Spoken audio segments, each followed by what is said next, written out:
बिस्मिल्लाहिर्रहमानिर्रहीम। अस्सलाम वालेकुम। आज मैं आप लोग के साथ दाल की एक ऐसी रेसिपी शेयर कर रही हूँ कि जिसे खाकर आपको मज़ा आ जाएगा। ये दाल बहुत ही मज़ेदार बनती है। बच्चों और बड़ों सभी को इंशाल्लाह ये रेसिपी बहुत पसंद आएगी। बहुत ही खाने में टेस्टी होती है। ढाबा स्टाइल में हम माश की दाल बनाएंगे। बग़ैर चिकन के आपको दाल बनाना सिखाऊंगी। इसका टेस्ट इतना मज़ेदार होता है कि चिकन डालने की तो ज़रूरत ही नहीं है ना इसमें। बहुत ही टेस्टी बनती है। बिल्कुल आसान तरीके से मैं आपको माश की दाल बनाना सिखाऊंगी। आप आसानी से अपने घर में ढाबा स्टाइल में बना सकते हैं। बहुत खाने में मज़ेदार लगती है। इसे बनाने के लिए मैंने आधा किलो माश की दाल ले ली थी। आधा घंटा पहले मैंने इसे भिगो के रख दिया था। दाल काफ़ी अच्छे तरीके से फूल गई है। अब इसे मैंने कढ़ाई के अंदर डाल दिया है। 2 गिलास पानी डाल दिए। आधा चम्मच इसमें मैंने नमक शामिल कर दिया है। एक बार अच्छी तरह इसे मिक्स करेंगे और दाल को हमने 10 मिनट के लिए बॉयल कर लेना है। यहाँ पे दाल बॉयल हो रही है। जब ये बॉयल होना शुरू होती है तो इसके ऊपर झाग आने लग जाती है। आपने इस झाग को उतार देना है। किसी चम्मच की मदद से आप इसे उतार दें। अगर आप इसे नहीं उतारेंगे तो इसमें बॉयल जब आएगा तो ये आपके चूल्हे के ऊपर गिरेगी और चूल्हा ख़राब हो जाता है। तो आपने चम्मच से ये सारी झाग ऊपर से उतार देनी है और दाल को अच्छी तरह से आपने 10 मिनट के लिए बॉयल कर लेना है। तो जब आप इसे बॉयल कर लेंगे तो उसके बाद आपने सारे पानी को गिरा देना है। दाल को आपने छान लेना है और इसे आपने वॉश कर लेना है। यहाँ पे दाल अच्छी तरह से बॉयल हो गई। अब मैं इसे छान लूँगी। अब इसका मसाला तैयार करते हैं। इसके लिए मैंने पॉट में आधा कप घी ले लिया है। ये दाल आप घी में बनाएं तो ज़्यादा अच्छी लगती है। तकरीबन 5-6 इसमें मैंने लौंग डाल दिए है। 1 दर्जन काली मिर्चें साबित डाल दिए। 1 टुकड़ा मैंने दालचीनी का डाल दिया है। 1 मिनट तक हमने इसे फ्राई कर लेना है। उसके बाद इसमें मैंने जूलियन कटिंग में कटा हुआ अदरक डाल देना है। तकरीबन ये 1 इंच का टुकड़ा था। इसे मैंने बिल्कुल बारीक बारीक काट के इसमें डाल दिया है। 1 मिनट अदरक को भी फ्राई किया। उसके बाद हमने इसमें 1 मीडियम साइज़ की चॉप की हुई प्याज डाल देनी है। प्याज को हमने हल्का सा सॉफ्ट कर लेना है। जब प्याज सॉफ्ट हो जाएगी तो उसके बाद आपने इसके अंदर अदरक और लहसुन का पेस्ट डाल देना है। 1 चम्मच भर के अदरक लहसुन का पेस्ट मैं इसमें शामिल कर रही हूँ। अच्छी तरह से आपने इसे भून लेना है। 1 से 1.5 मिनट भून लें ताकि अदरक लहसुन की स्मेल ख़त्म हो जाए।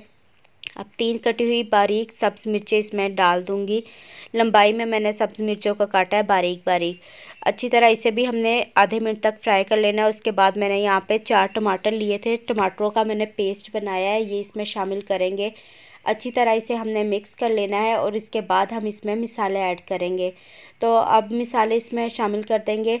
हाफ़ टी स्पून नमक डाल रही हूँ। जब हमने दाल को बॉयल किया था तब भी डाला था। 1 टीस्पून इसमें लाल मिर्चों का पाउडर, 1/4 टीस्पून इसमें हल्दी पाउडर, हाफ़ टी स्पून धनिया पाउडर और हाफ़ टी स्पून इसमें ज़ीरा पाउडर शामिल कर देंगे। एक मैंने इसमें चिकन क्यूब डाल दिया है। चिकन क्यूब डालने से टेस्ट बहुत अच्छा आता है। आपको इसमें चिकन डालने की ज़रूरत नहीं है। आप चिकन क्यूब का इस्तेमाल कीजिएगा। मिसाले को अच्छी तरह भून लेना। जब घी ऊपर आ जाएगा तो उसके बाद आपने बॉयल की हुई दाल इसमें शामिल कर देनी है। अच्छी तरह आपने इसे मिक्स कर लेना है। जब सारे मिसाले दाल के ऊपर अच्छे तरीके से लग जाएंगे तो उसके बाद आपने इसके अंदर पानी शामिल कर देना है। पानी इसमें ज़्यादा शामिल नहीं करूँगी। तकरीबन 1 गिलास के करीब इसमें मैं पानी डाल दूँगी क्योंकि दाल को हमने बॉयल किया हुआ है तो ज़्यादा पानी डालने से फिर ये ज़्यादा गल जाएगी।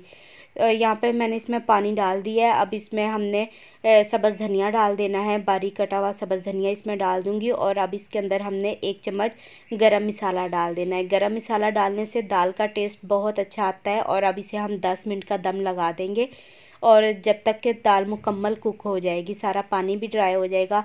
यहाँ पे 10 मिनट गुजर चुके हैं। माशाल्लाह दाल बहुत अच्छे तरीके से पक गई है। इतनी प्यारी इसमें से खुशबू आ रही है। जैसे मैंने ढक्कन उठाया है तो पूरे किचन में इसकी खुशबू फैल गई है। बहुत ही ज़बरदस्त ये दाल बन गई है। पानी जो हमने डाला था सारा ड्राई हो गया है। देखें घी सारा ऊपर आ गया है। अब इसका हम तड़का तैयार करेंगे जो इसके अंदर डालेंगे।